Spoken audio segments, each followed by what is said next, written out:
Bienvenidos amigos a este nuevo programa de Puntos de Vista. En este programa queremos hablar de un tema del cual no siempre tenemos suficiente información o conocimiento acerca de, cómo se lleva a cabo, cómo se lleva adelante la justicia en nuestro país, en nuestra provincia y aquí en Concordia, cómo está compuesto el Poder Judicial. Hubo reformas importantes, muy importantes en los últimos tiempos que ya se están aplicando. E incluso hay personas que escuchan hablar de jueces o de justicia y enseguida entra como una especie de miedo o de temor, y en realidad están justamente para lograr la equidad, la justicia en nuestra sociedad. A ver, el Poder Judicial es uno de los tres poderes de la República Argentina que tiene nuestro país por Constitución, por la Constitución Nacional, y es ejercido, en este caso el Poder Judicial, por el Superior Tribunal de Justicia y por los demás tribunales inferiores. La justicia, funciona entre otras personas, por ejemplo, con los jueces. La designación de los jueces aquí en la provincia los realiza el gobernador de acuerdo con el Senado sobre la base de una terna, es decir, de tres propuestas, de tres jueces propuestos por candidatos seleccionados en concurso público. Así se eligen los jueces en nuestra provincia.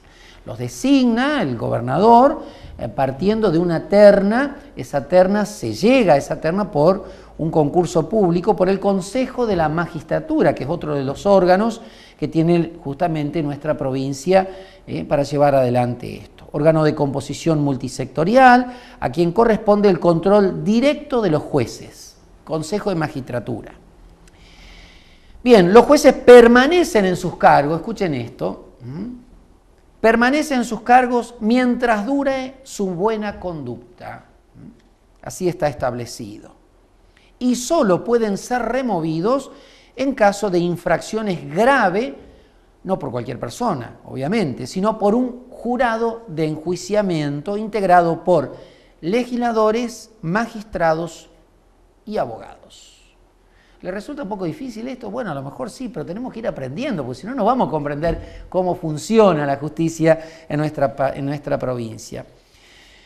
Bueno, ahora bien, dicho esto, yendo al terreno de lo cotidiano, de la conversación que tenemos ahí entre nosotros en la calle, muchas veces se escucha en la ciudadanía como un reclamo de justicia, ¿no? Y sobre todo frente a determinadas situaciones de injusticias. Y se escuchan frases como estas, por ejemplo, no hay justicia, no sirve de nada, no me conformó la pena, no estoy de acuerdo, al final todo queda impune, dicen otros. Frases como los delincuentes entran por una puerta y salen por otra. Expresiones como esas hay muchas, ¿no es cierto?, similares, que aparecen y sobre la que, se edifica el consciente e inconsciente colectivo argentino. Y, claro, después se pone en tela de juicio justamente el funcionamiento de la justicia. ¿Es tan así la realidad? ¿Será realmente que no funciona la justicia, que no funciona bien? ¿Será que nos vamos a los extremos, marcamos demasiado los blancos y los negros y no nos damos cuenta que hay matices en esta cuestión? Si no hay justicia, si es que no la hubiera, ¿qué es lo que está fallando? La justicia no es un tema menor en la sociedad. De hecho, si no hay justicia, no puede haber paz. Y también se dice que una justicia lenta no es justa, ¿sí? Lógicamente, poner el acento solamente en el delincuente o solamente en la peligrosidad social no resuelven las cosas. Mantener en el inconsciente colectivo la ley del talión, ¿no?, la del ojo por ojo, diente por diente, tampoco mejora la convivencia social. Más aún, diría Mahatma Gandhi, ojo por ojo, diente por diente, muy pronto la humanidad quedaría ciega. Si no podemos hacer justicia por manos propias. En este último tiempo, la justicia penal en la provincia de Entre Ríos ha sufrido varias reformas justamente con el fin de mejorar, de agilizar los procesos. Vamos a ver esta noche, se trata justamente de conocer de estas reformas, cómo funciona la justicia, quédese con nosotros, me parece que es un tema muy importante. lo compartimos, vamos a la presentación del programa y enseguidita comenzamos a charlar.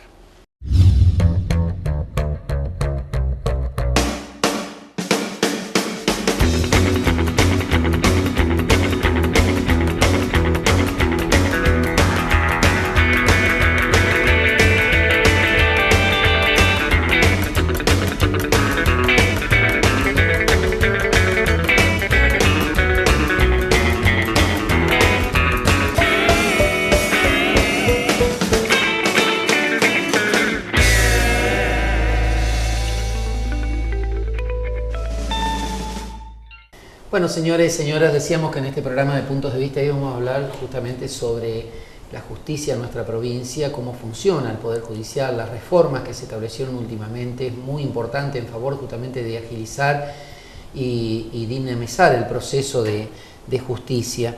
Invitamos esta noche y nos acompaña de hecho el doctor Darío Perrou, que es defensor, es funcionario público del Poder Judicial dependiente de la provincia de Entre Ríos. Doctor, bienvenido, gracias por acompañarnos. Buenas noches, muchas gracias por la invitación. Bueno, un gusto, gracias a usted por venir, porque es muy importante que, bueno, sabemos que ustedes tienen que tener un cuidado muy especial en este tema del abordaje de estos temas relacionados a la justicia, pero como se trata de hacer justamente docencia de cómo funciona aquello en lo que usted está prestando un servicio público, nos pareció importante, bueno, conocer desde adentro justamente el trabajo. A ver, yo lo primero que le iba a preguntar en función de nuestro público, ¿no? Yo decía en la apertura que por ahí se habla de justicia, enseguida entra como a la gente cierto temor o tribunales, ¿no? ¿Qué es un juez y qué es un fiscal? ¿Qué hace uno y qué hace otro? Bueno, en la actualidad, digamos, el fiscal es el titular de la acción pública, es el que representa los intereses de la sociedad en términos generales, es el que lleva adelante la investigación y es el que lleva eventualmente a juicio los asuntos que le parezca importantes. Un juez, en la concepción actual, al menos en la provincia de Entre Ríos a partir de la reforma, es un tercero imparcial que define conflictos y eventualmente en el caso de un tribunal de juicio es el que dicta sentencia poniendo fin a un asunto. Ambos son funcionarios públicos, sí, dependientes del Poder Judicial. No son profesiones que se ejercen en forma autónoma, sino que son funcionarios públicos. Exactamente. Después vamos a ver un poquito la relación jerárquica, ¿no es cierto?, que hay dentro de una y otra tarea. Yo le decía al comienzo, usted escuchó la apertura, la presentación, por ahí el reclamo de la gente que bueno, que no hay justicia, que no está bien hecho, que es lento, que esto, que aquello. Bueno, en razón de eso se dio en los últimos tiempos una reforma muy importante. ¿A qué se debió esa reforma, doctor? En realidad hay todo un movimiento, digamos, diré toda América Latina, y a eso no escapa nuestro país, y tampoco escapó la provincia de Entre Ríos, la que venía más atrasada era Santa Fe y ahora también está modificando su ley de procedimientos. En realidad esto es una modificación de la cuestión procedimental, digamos. Y creo que en el ámbito de América Latina Uruguay está atrasado. Después el resto ha ido cambiando el modelo de procedimientos penales, pasando de un sistema denominado inquisitivo a un sistema que se llama acusatorio, que básicamente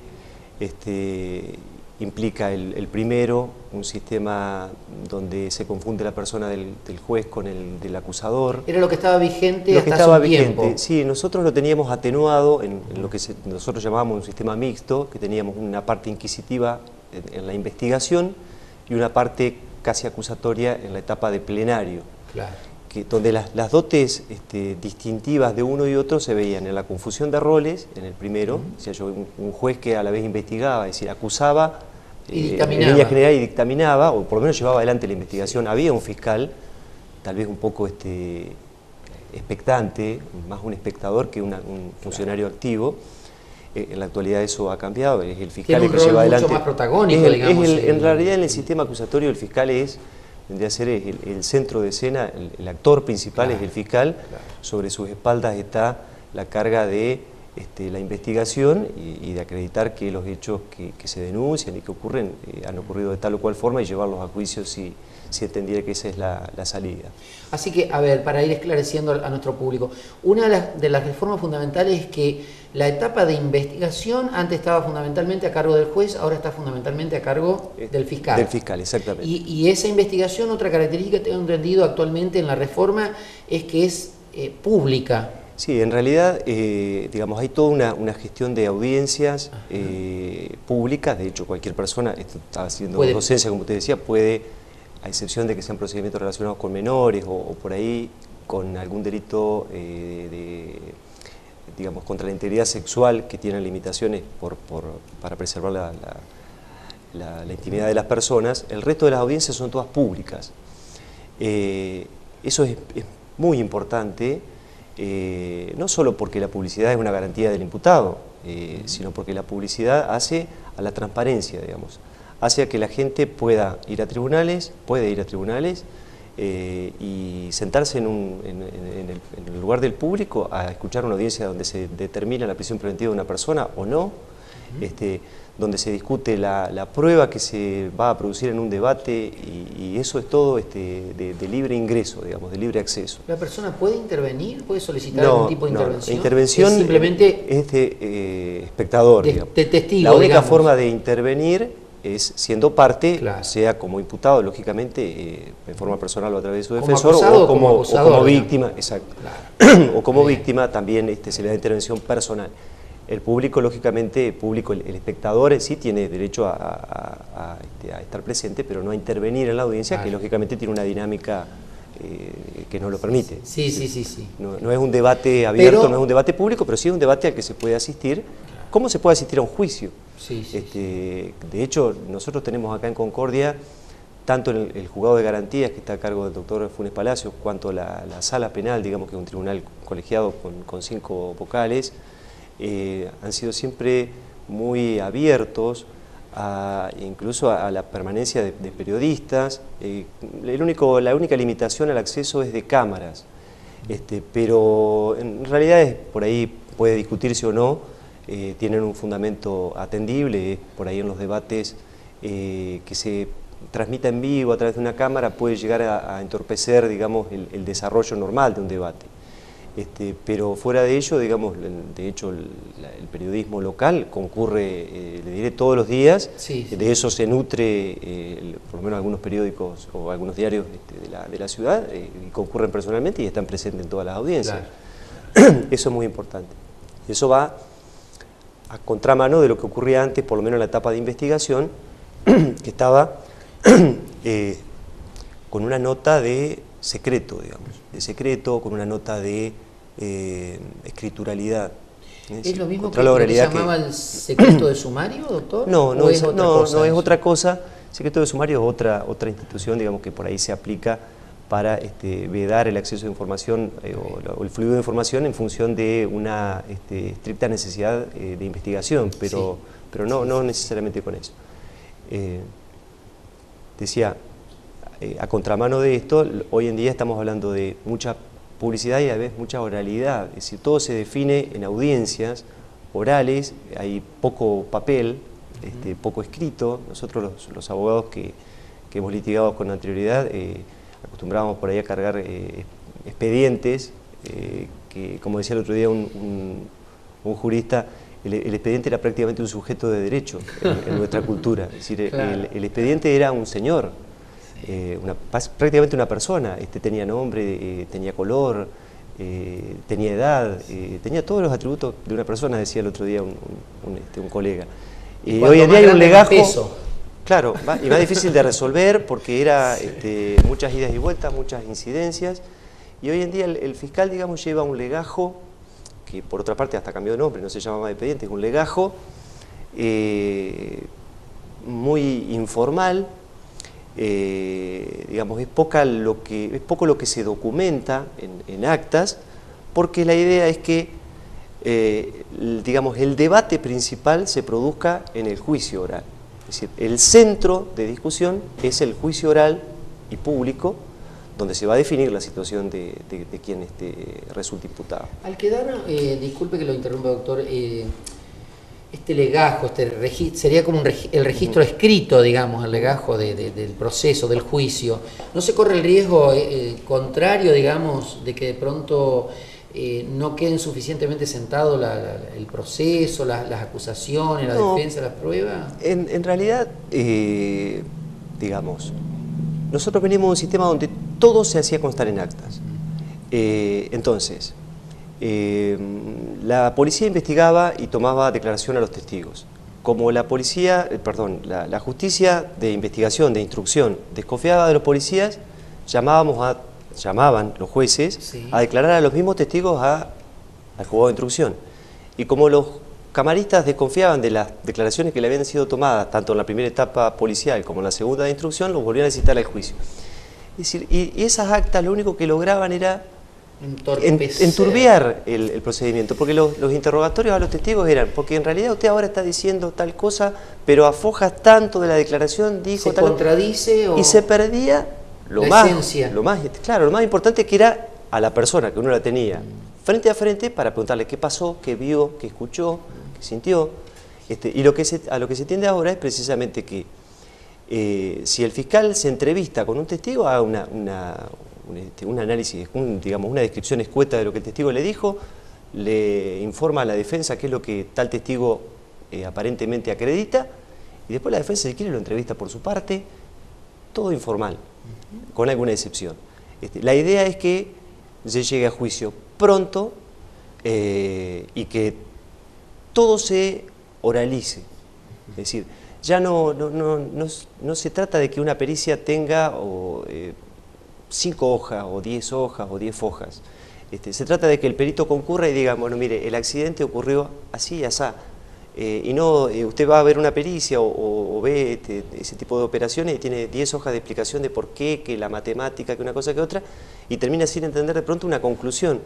La idea es que el juez y las partes tengan al órgano de prueba presente, se lo interrogue y pueda llegar a haber información de más calidad. Por otra parte, permite, lógicamente, decisiones de mejor calidad.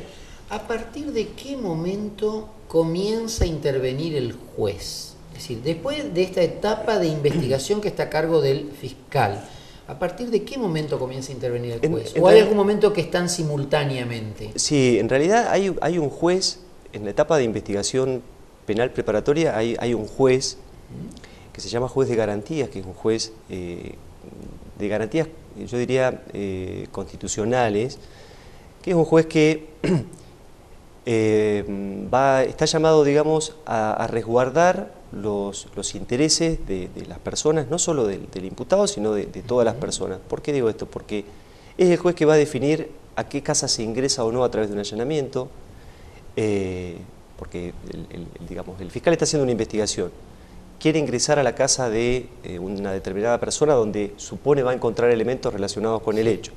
No puede ir, golpear la puerta y entrar. Por sí necesita mismo una autorización, porque claro, está la propiedad privada garantizada por la Constitución. ¿Quién le autoriza esa orden? El juez de garantías. Y así con todas las cuestiones que tengan algún costado constitucional, fundamentalmente. La libertad del imputado o eventualmente su encarcelamiento, todo eso lo decide el juez de garantías. Sujeto también a que sus decisiones sean apeladas ante un tribunal más importante. Claro. Pero es el juez que a su vez va a intervenir en la etapa, lo que nosotros llamamos una etapa intermedia, que es una etapa donde se depura toda la información que ha recogido el fiscal durante esa investigación y dice, yo quiero que al debate o al juicio oral vaya tal testigo porque acredita tal cosa, tal otro porque va a fortalecer mi teoría del caso de tal o cual manera, quiero que se admita tal prueba de documentos, y es el juez en definitiva que si esto es pertinente o no, esto es sobreabundante.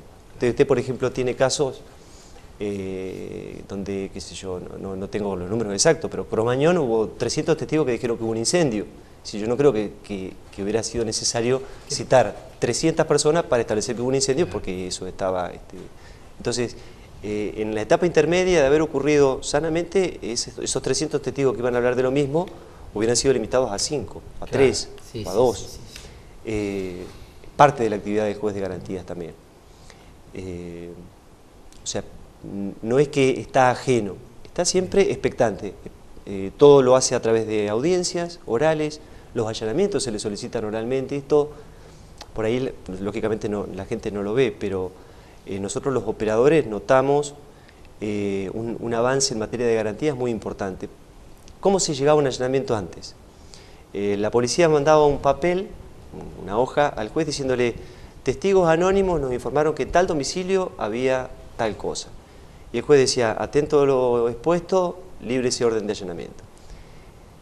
En la actualidad el fiscal tiene que ir, pedir una audiencia y decirle al juez: mire, yo tengo tal información, por tal medio la he obtenido. Es decir, es mucho más serio y es mucho más difícil que se habiliten, digamos, intromisiones a la propiedad privada, por ejemplo, a través de un allanamiento o de un secuestro, porque es mucho más difícil disfrazar la realidad haciéndolo cara a cara. Intromisiones abusivas, digamos. Sí, intromisiones abusivas. Sí, De hecho, padre, digamos, de 100 allanamientos, yo no tengo la estadística, pero de 100 allanamientos había uno positivo.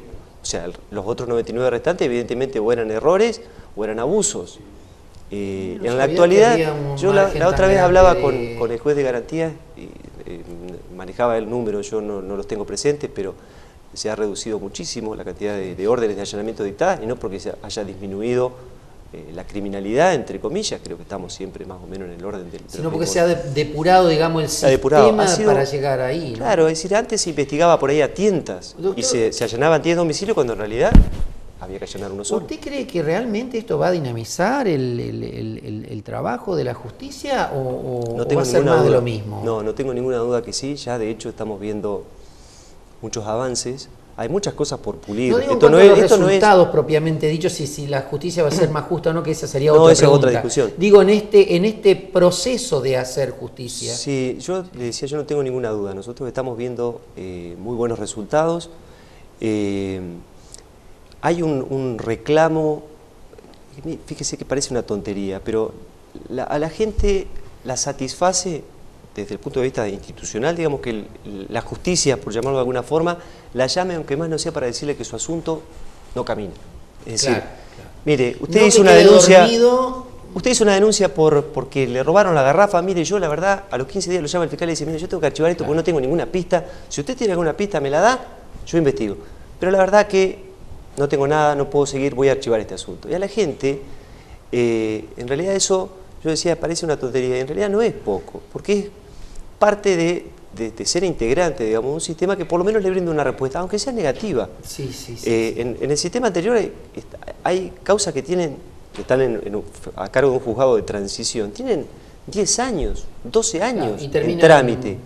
Y terminan en prescripción o terminan en juicios que no tienen ningún sentido. Claro. Discutimos cosas que ocurrieron hace 12 o 10 años, normalmente las que no están prescriptas, ¿no? ¿A los cuántos años prescribe una causa? Depende, me imagino, claro, del delito. Depende, ¿no? del delito, exactamente. Sí. Los plazos de prescripción están establecidos en la ley en función de la pena que en abstracto prevé cada delito. Es decir, más grave el delito, mayor el plazo de prescripción. Sí. Se entiende, cuando es un delito de lesa humanidad no prescribe nunca, digamos. Hay los delitos que no prescriben. Exacto, sí.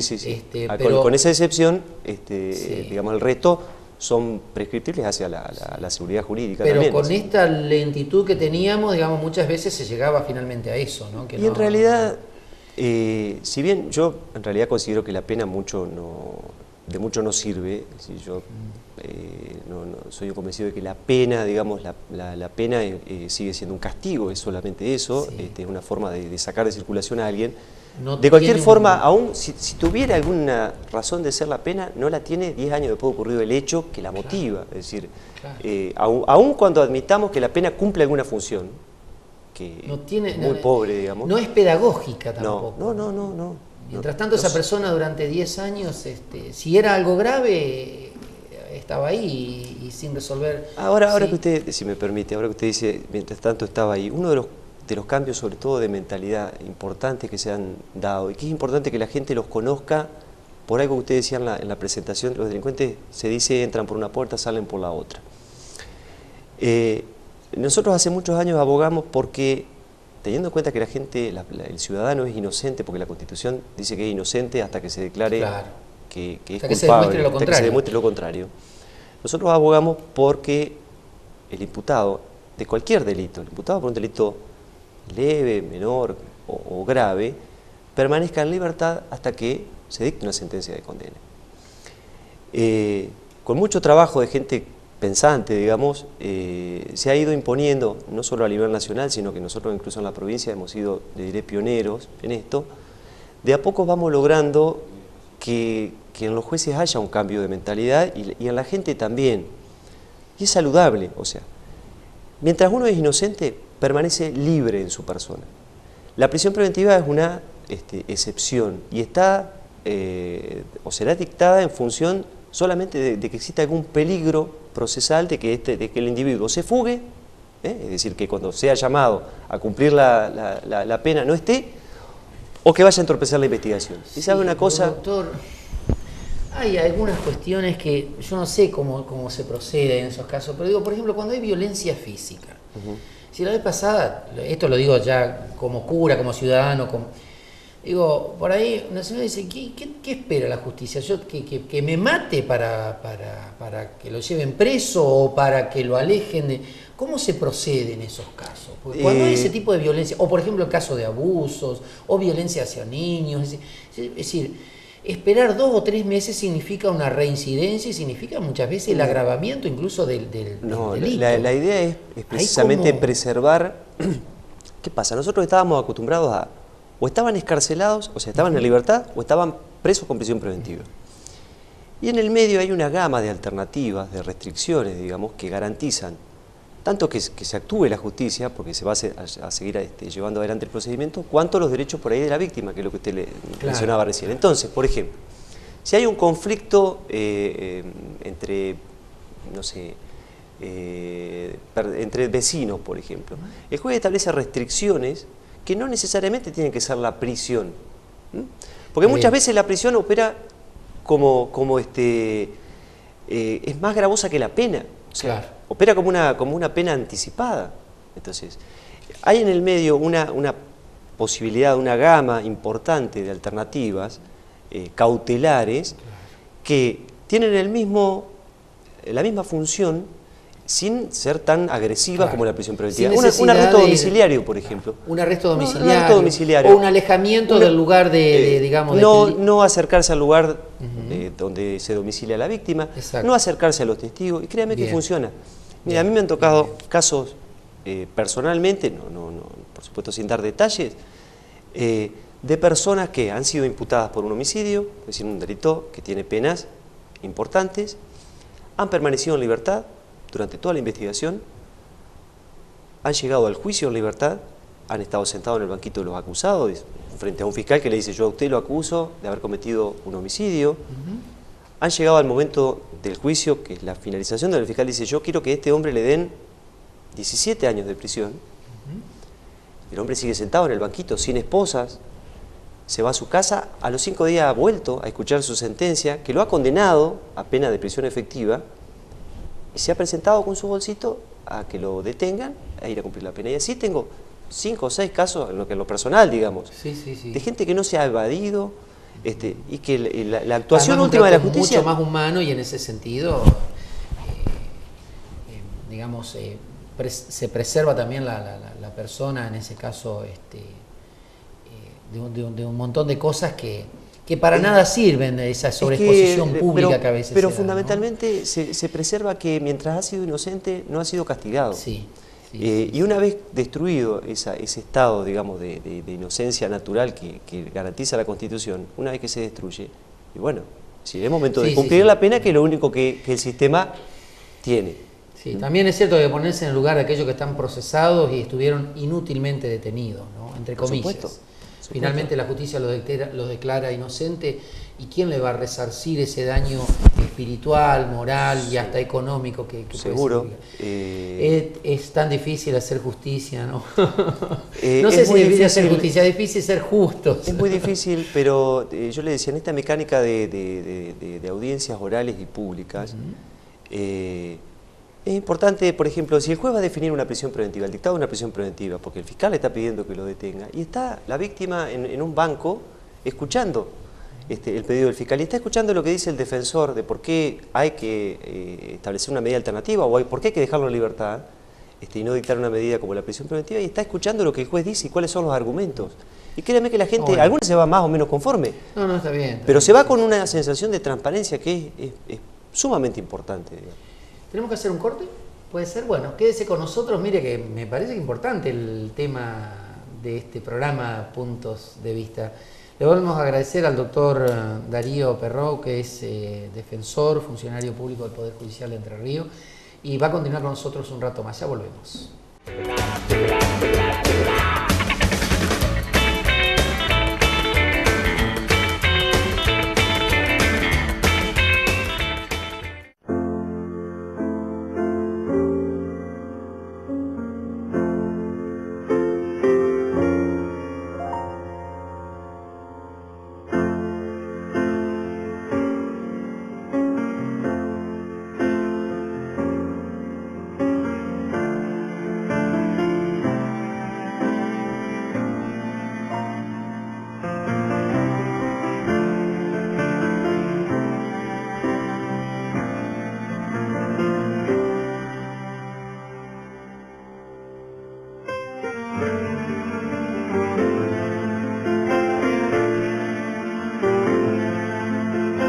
No te pedimos más de lo que puedas dar.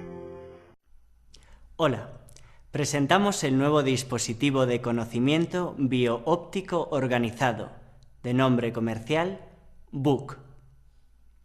BUC es una revolucionaria ruptura tecnológica, sin cables, sin circuitos eléctricos, sin batería, sin necesidad de conexión.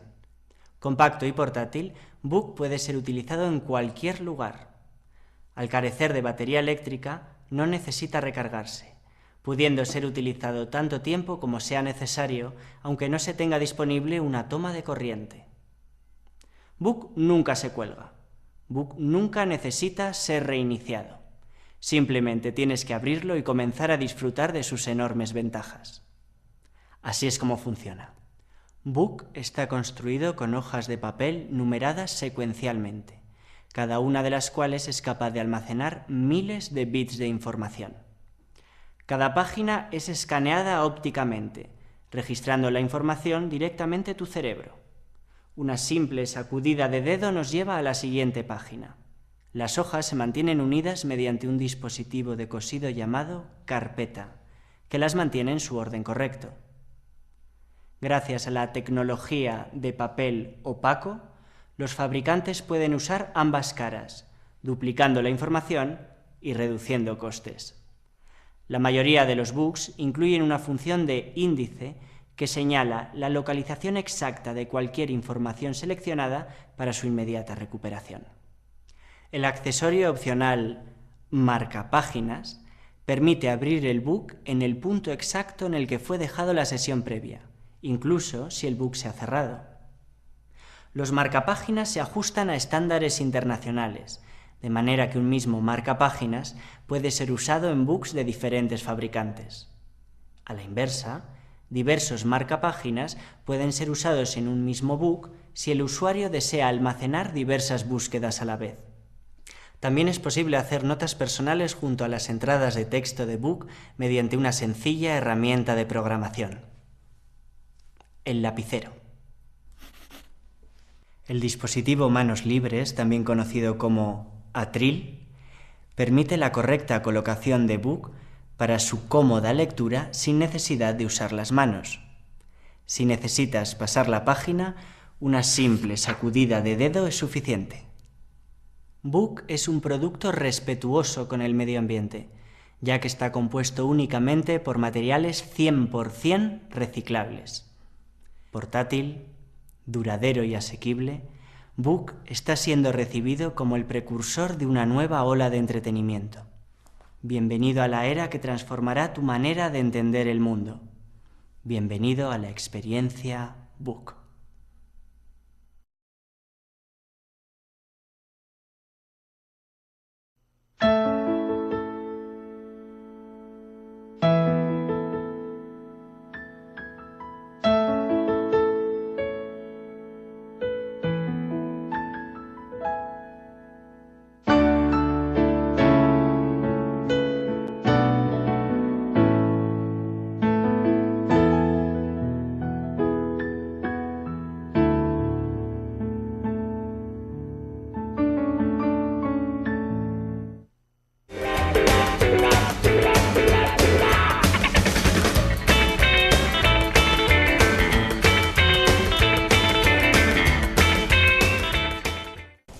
Bueno, estábamos hablando del Poder Judicial, las reformas justamente en la justicia en la provincia de Entre Ríos, en beneficio de una mayor agilidad y de un trabajo más ordenado, sobre todo más objetivo, nos decía el doctor, más público, lo cual de alguna manera está garantizando justamente la transparencia del proceso, la veracidad y sobre todo la objetividad de los procesos, ¿no?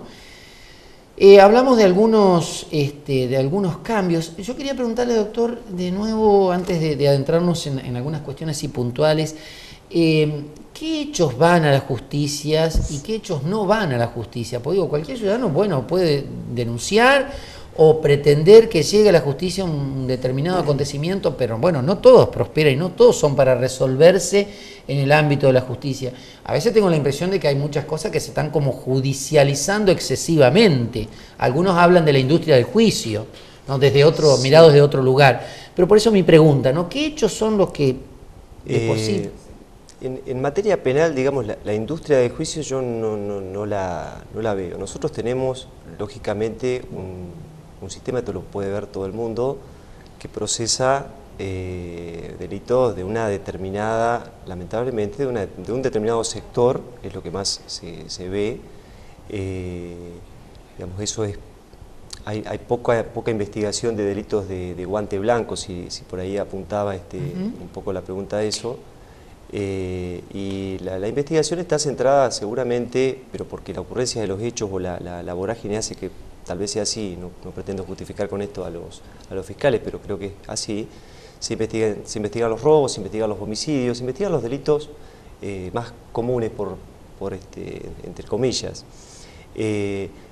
Hay poca investigación de otro tipo de delitos porque no se los denuncia. Primer punto porque no se los denuncia. También está eso, sí, es verdad. Si hay una denuncia, el funcionario público, el fiscal está, digamos, obligado a investigarlos.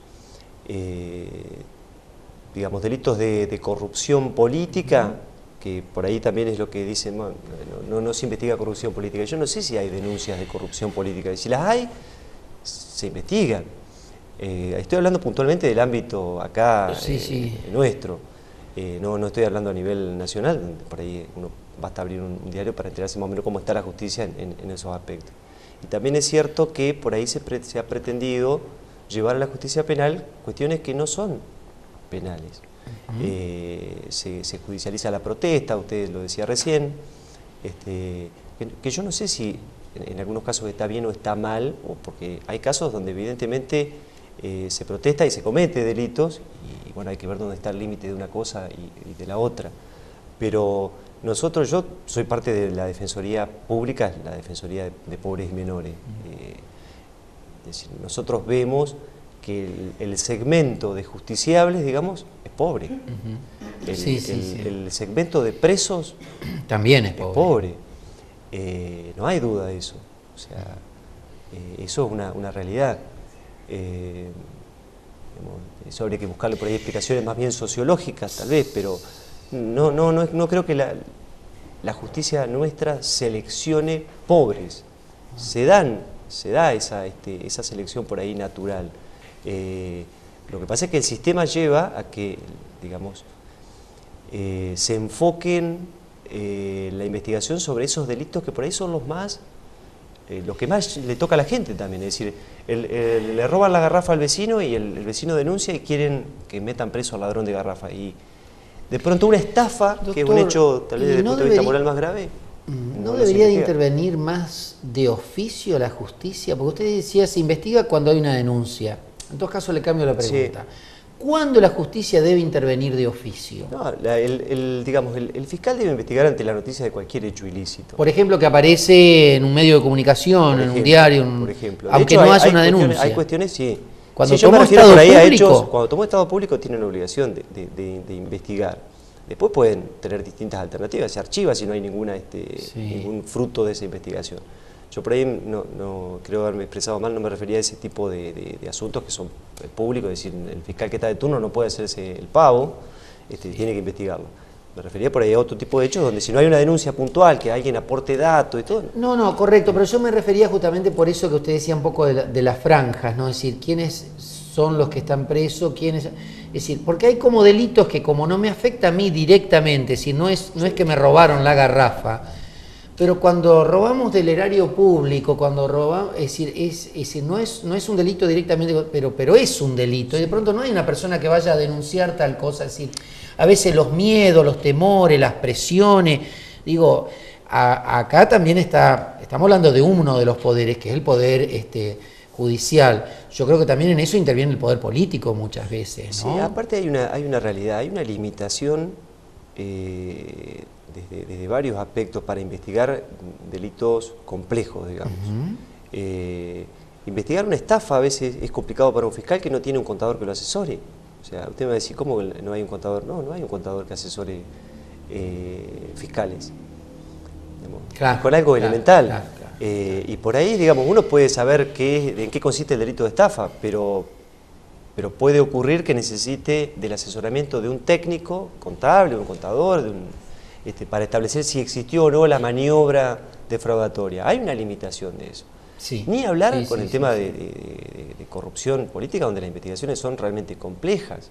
Digamos, donde hay cuentas en el extranjero, donde hace falta toda una aparatología para detectarlo, yo me imagino que realmente, digamos, dificultoso. Es difícil en los delitos comunes, más sencillos, yo lo veo desde el otro lado, pero veo las dificultades que tienen los fiscales que hacen a pulmón, digamos, las investigaciones con poco y nada.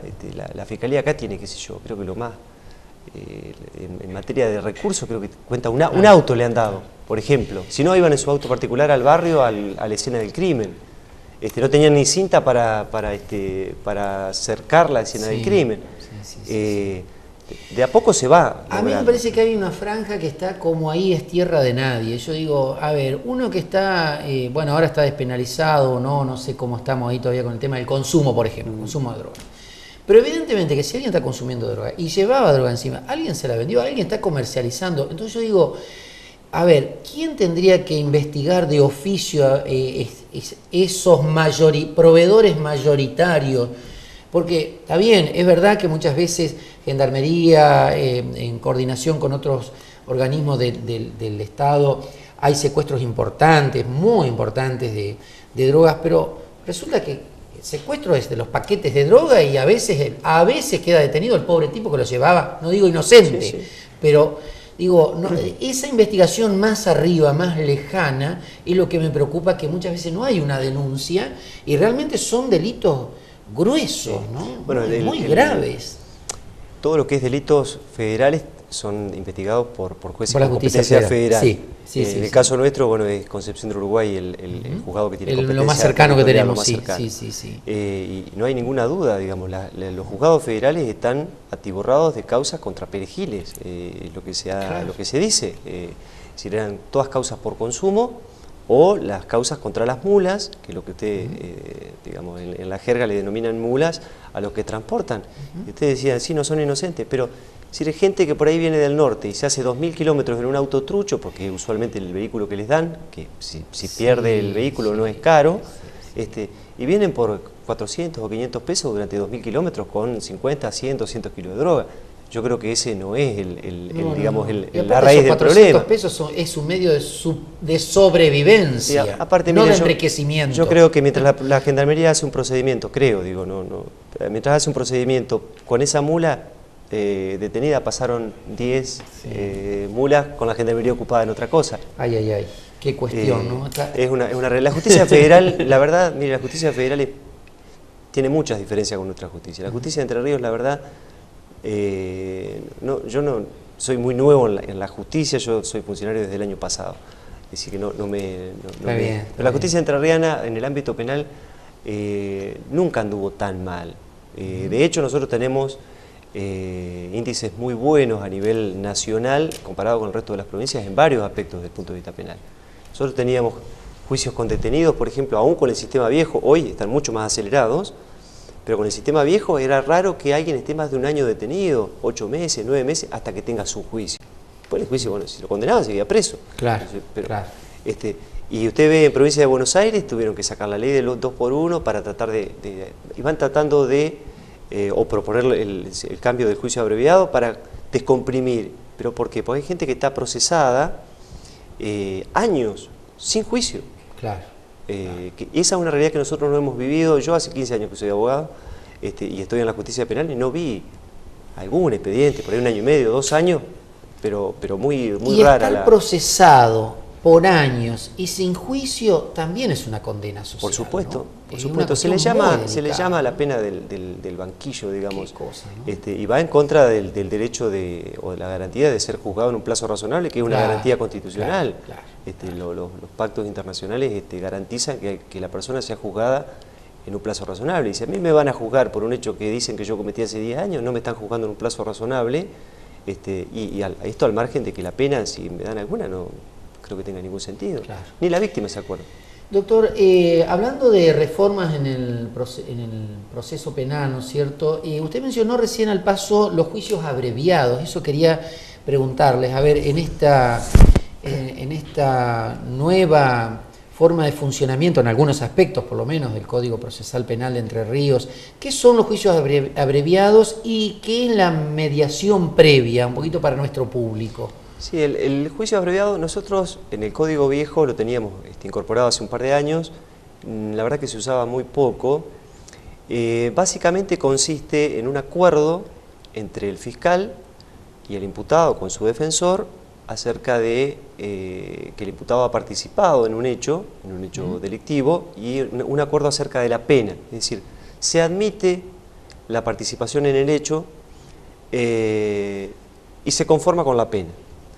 Esto es parte de una negociación, entre comillas. En realidad es un acuerdo de parte. Por ahí es importante la difusión para transparentar un poco en qué consiste. Es decir, el fiscal está investigando un robo, se acerca a la defensa, al imputado, le dice: bueno, mire, yo lo voy a llevar a juicio porque estoy investigando este hecho. Yo le propongo que usted se declare culpable, en líneas generales, ¿no? Que admita su participación. La ley de rito, la ley nuestra dice que confiese, pero en realidad, bueno, es un término un poco menos agresivo. Que admita la responsabilidad y pactamos la pena. Exacto. Con una lógica ganancia para ambas partes. El fiscal no lleva el caso a juicio. Claro, ahí se suspende el proceso penal, entonces. No se suspende, pero se acorta. En la probación se suspende, pero en esto se acorta. Claro. Y ambas partes obtienen seguramente beneficios. Acá ahí tiene muchos cuestionamientos de corte constitucional, porque como que implica una exigencia, digamos, de declaración de culpabilidad contra una oferta de una pena más reducida. Claro. Hay varias voces críticas de un lado a otro. Desde el punto de vista de operatividad, lo que nos ha tocado litigar durante muchos años, yo lo veo ventajoso. Sí. Es decir, yo aconsejo un juicio abreviado cuando veo que es posible, que es cierta la expectativa de una pena, y que probablemente la pena que recaiga es mucho mayor o más importante que la que me está ofreciendo el fiscal. Sí. Y aconsejo el juicio abreviado. Y en otros casos ni conversamos la posibilidad de un juicio abreviado. Sí, claro. Pero es un mecanismo interesante. En Buenos Aires tuvo mucha crítica cuando se lo implementó, pero porque Buenos Aires tiene una realidad diferente. Es decir, había gente que estaba detenida hacía tanto tiempo que le convenía declararse culpable, aún siendo inocente. ¿Por qué? Porque se declaraba culpable, le fijaban una pena y quedaba en libertad. Claro. Que esa es una realidad que a nosotros no nos toca vivir. ¿Y la mediación previa? La mediación es algo, eso sí es nuevo, es parte de este sistema, y opera como un mecanismo, digamos, alternativo de solución de conflicto. Acá en Concordia hay 3 mediadoras especializadas en el tema, están obteniendo muy buenos resultados. Se acerca a las partes. ¿Quién propone la mediación previa? La mediación normalmente la propone el fiscal. Ve si el asunto, ellos le dicen, vemos si el asunto es mediable. Es decir, por ahí en delitos, se ve en delitos, digamos, los delitos menores, por llamarlo de alguna forma. A mí no me gusta por ahí calificar los delitos, pero conflictos entre vecinos, cuestiones que rozan lo delictual o que son delictuales pero en realidad tienen un costado de negocios, cuestiones que por ahí, digamos, es más importante la reparación civil, y la verdad que de los asuntos que llegan a mediación, no sé la cantidad, pero los que se resuelven por vía de mediación, es decir, que las partes se van conforme, se dan la mano y dicen, bueno, hemos mediado, por lo que me han dicho es en el 80%, que es un porcentaje altísimo. Muy bueno. Sí, son números, le digo, no son exactos, pero tienen un porcentaje muy alto de mediación positiva, que es una forma de descomprimir también todo el sistema penal. Claro. Es decir, a través de la mediación, a través de la suspensión de juicio a prueba, la probation, el juicio abreviado, son todos institutos que tienden a que llegue a juicio las cosas realmente importantes.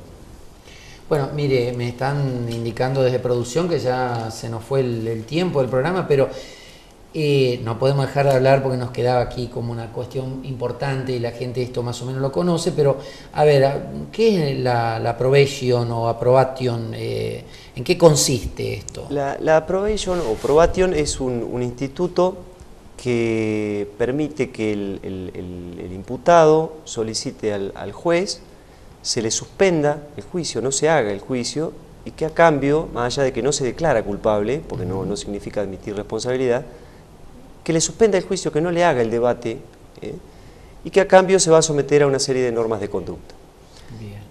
Por un determinado plazo, y que transcurrido ese plazo, el imputado ha cumplido con esas normas de conducta que le han sido impuestas, el asunto se termina con el dictado de sobreseimiento, se extingue la acción penal en contra de esta persona.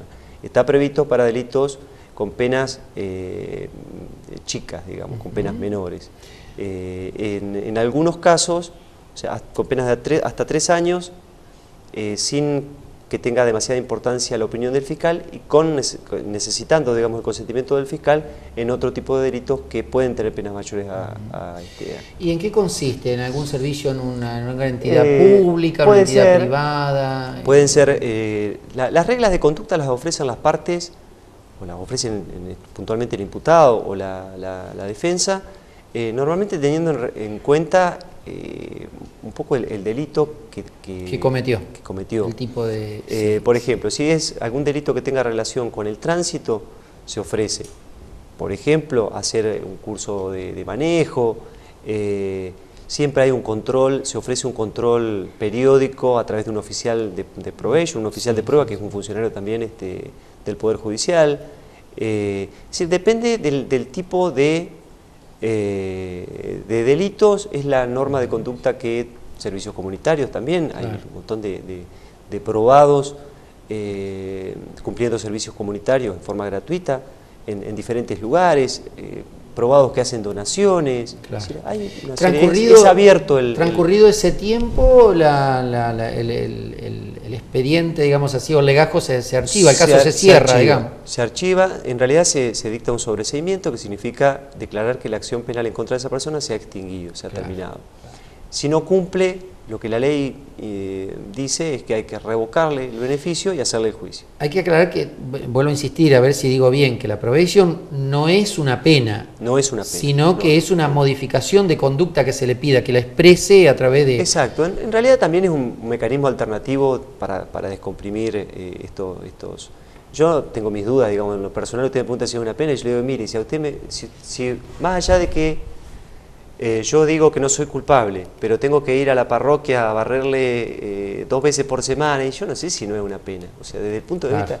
Ahora, técnicamente es una suspensión del proceso a prueba. Que suele beneficiar a las partes, ¿no? Está bien. Mire, en la actualidad, en el sistema de audiencias orales, las víctimas son citadas a todas las audiencias de probation.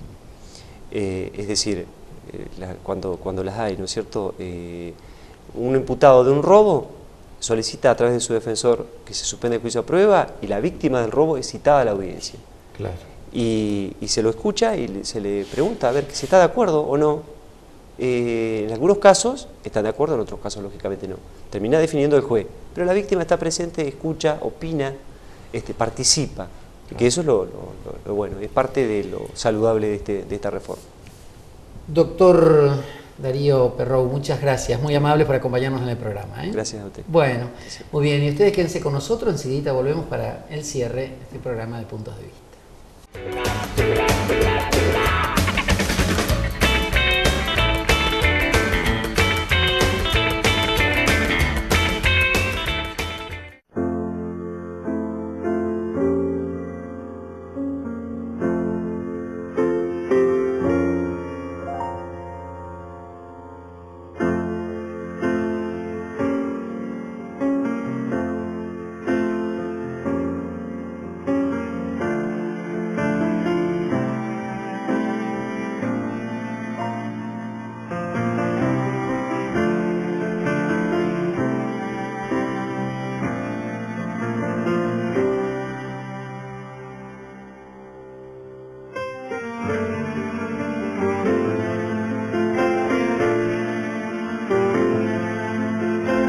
No te pedimos más de lo que puedas dar.